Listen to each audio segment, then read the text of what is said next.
A true pioneer who joins us next. The first woman to receive the Pete Rozelle Award given by the Pro Football Hall of Fame. Also a member of the Sports Writers and Sportscasters Hall of Fame. An absolute legend in her own right. Please, a warm welcome for Lesley Visser. I remember one Christmas in New York, he gave all my girlfriends the Madden Cruiser, and there were about 15 or 20 of us. And as the bus was pulling away, John was yelling in the middle of the street, "Any of you single girls who can't get lucky Christmas week going around on the Madden Cruiser to bars, you are losers, losers." Over an illustrious career that spanned 4.5 decades and is still going strong, Lesley Visser has set the standard and paved the way. She began writing for the Boston Globe in 1974 after winning a prestigious Carnegie Foundation grant. 2 years later, she became the first woman on the NFL beat, covering the New England Patriots. Over the next 12 years, she built her strong journalistic reputation while navigating an overtly discriminatory media landscape, often being shut out from locker rooms and equal access to players. One of our sports envoys, Lesley Visser, became one of the very first female sports journalists in the United States. This is back in the 1970s. Back then, the press box in sports stadium had a pretty simple rule: no women and no children.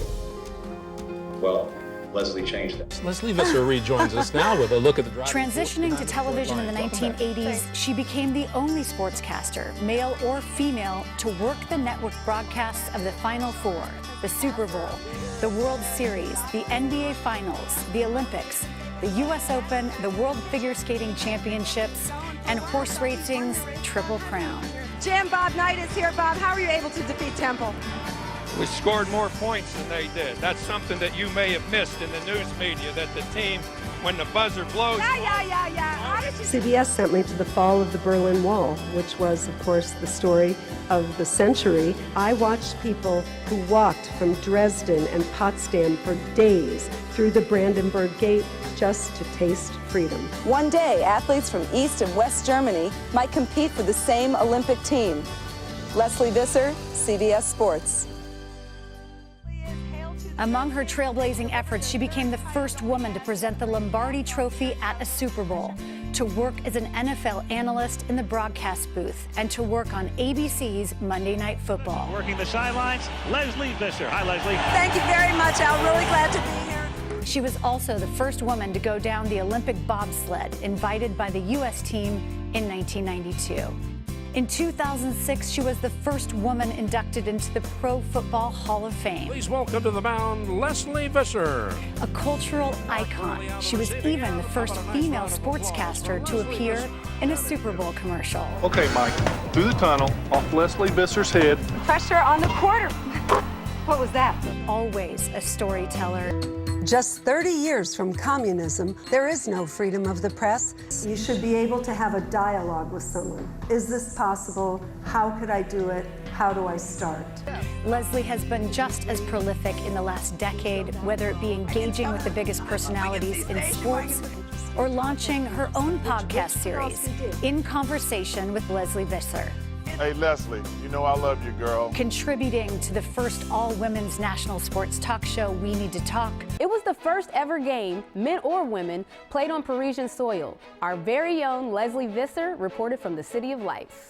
The U.S. ambassador to France, Denise Campbell Bauer, lives in this beautiful, nearly 200-year-old residence. But long before she became a diplomat, she was a strong advocate for women. Well, there is this idea of sports diplomacy, which, as you know, has been a pillar for the State Department. I watched how other journalists did their job. I followed Lesley Visser around like a little puppy dog, and it was later Lesley who said, you know what? You should think about being a sideline reporter. So Lesley, I know you're here tonight. I'm not here without your kindness, period.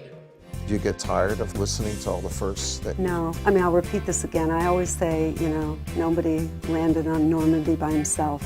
Now, Lesley adds one more first to her resume. The first woman to win the Sports Emmy Lifetime Achievement Award. Lesley has not only opened doors, but she knocked them down. And she always did it with integrity, compassion for everyone around her, and a great sense of humor. I really don't know where we'd be without Lesley Visser, but I'm glad she came first.